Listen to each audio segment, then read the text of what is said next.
Come on, man. What the absolute? There's a special kind of nonsense happening online right now, and it lives in the magical swamp known as the copyright claim system. Yes, it's a thing. YouTube creators and Facebook creators already have enough to deal with. We have algorithms that change direction more often than a squirrel in traffic. We have thumbnail tests, titles to rewrite, comments from people who clearly lost a spelling bee to a tire, and now we have companies crawling out from under the digital floorboards, filing bogus copyright claims on videos they don't own. And the best part, some of these claims aren't even on new videos. No, that would be too obvious. They go after old videos. Videos from months ago, years ago, videos you forgot existed, videos just quietly sitting in the back of your channel like your retired uncle in a lawn chair. These claims often involve a tiny piece of audio, a stock clip, public domain looking footage, or a mysterious content match that, in my case, where they claim a section that is just my voice and they call it music going on there, which, I mean, I've been told I have a very nice voice, but to call it musical, it's kind of special. Anyway, so their strategy feels scammy because companies know creators are busy focusing on the newer uploads, analytics, sponsors, future videos. Many creators may ignore claims because the video is just old, it earns little money, or the dispute process feels like a headache, which is kind of the case. I mean, I had a video that was put up like 2 years ago on my Facebook channel. I got a claim about it today. I think it made 50 cents in the last couple months. Not a lot. But if you're a company that has hundreds and thousands of these little videos, each sending you 50 cents to your hometown and, Africa, profitable business for them. False claims can mess with monetization, create stress, waste time, and make creators feel like their channel is at risk. It's always at risk. At least that's how we feel. YouTube and Facebook's copyright systems often put the burden on the creator to prove they did nothing wrong, which I'm not a legal expert and I don't want to give you advice on what to do here. I dispute all of them because it's almost like I'm offended that they're going to do that. And I don't like scam artists. Now, there's legit companies out there that maybe you did use their music or you used a clip from like the WWE or something, or F or whatever it is now, or a UFC event. Maybe you used a clip and they can honestly put a claim on there. I mean, it's tacky if you're only using a few seconds, but they can, and that's legal. Some of it falls under fair use, but there's a lot of gray area there, and they have legit claims. So I'm not hassling them, even though WWE keeps filing on me every time I show a picture of downtown Phoenix because they used it in one of their promotional things. Yeah, like they had a wrestling event going on in Phoenix, so they just have some drone shot that they got from, like Storyblocks or Envanto or something like that, and they put it in their video, so their automatic system just, okay, well, there's a match on this video with this one. Must be ours. They don't get into the nuances of the copyright system. They just throw a claim out there. Now, Facebook's claim can feel especially confusing because of flags, restrictions, muting, and demonetizations are not always clearly explained. It is getting better. Over the last few months, it's getting better, but it's still a little out there. Automation is a big problem because the copyright system can wrongly identify content and still punish creators. That's what happens to me all the time. Now, like I'd said, some of these companies are legit, but there's also companies using their automated system just to nail you. I mean, or they get on there, and this is what I think they're doing. I think they're just uploading videos using whatever someplace, or they actually have people in their little country, wherever they're from in Africa or the Philippines or whatever, and they just look at what was uploaded right away. Because I get videos uploaded, they don't even have time to go live, and I've already got 3 claims. And it's usually from the same companies, and I've tracked a couple of them down, and they're coming from Africa and one from India. So it's a lot of them are scams. Now, again, some are legit, and I'm not discrediting them. They have a gripe, whether you like it or not, whether you agree with it or not. If you're using someone's music or their video for your videos, yeah, they've got a claim, and it could be legit. So these other scammy companies, they just throw out this claim, and they're hoping that someone like me doesn't do anything about it. They're hoping you don't do anything about it. You just let it ride because it's not worth it. Like the one I just told you about, that one wasn't making much money. So a lot of people might just go, yeah, not even worth arguing about. That's what they're hoping for.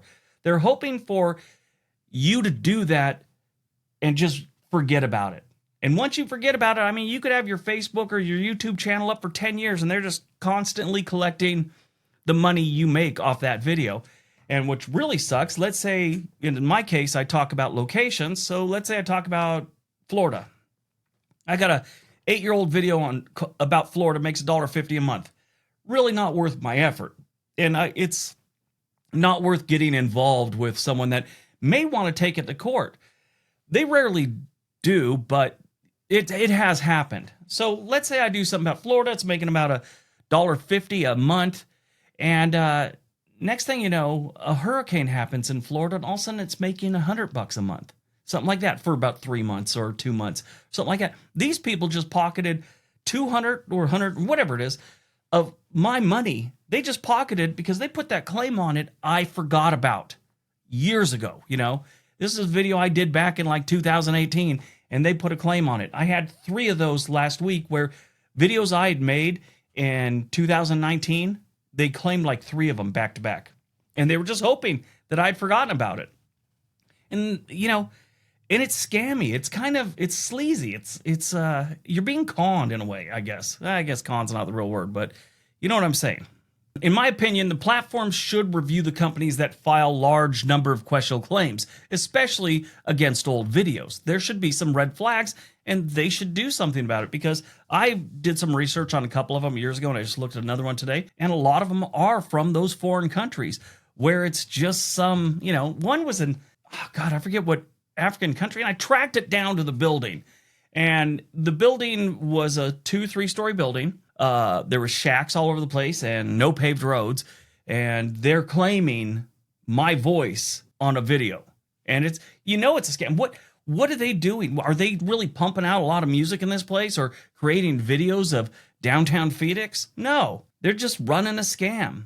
Every false claim steals time, focus, and revenue from creators. In my opinion, I do think that there needs to be something done, but the platforms are in a sticky situation. They can't be calling balls and strikes, so I understand that. They can't say whether something is BS or not. So when you file a claim against someone, that's against them. YouTube, Facebook, Instagram, TikTok, they have nothing to do with it. They're hands off. They just relay the information. This person's claiming your stuff, and if you don't respond to it within 7 days, 30 days, whatever the case may be, they're going to start collecting your money, which, it sucks. So I always dispute them. Smaller creators may feel especially vulnerable because they may not understand the dispute process, or they may fear of making things worse. And that's a legit fear. I mean, this is the worst case scenario. They file a claim against your thing. You dispute it. They come back and sue you. Because once you dispute that, now Facebook or YouTube or whoever has to turn over your information to them. Okay, so your contact information, so they could serve you at your home or something like that.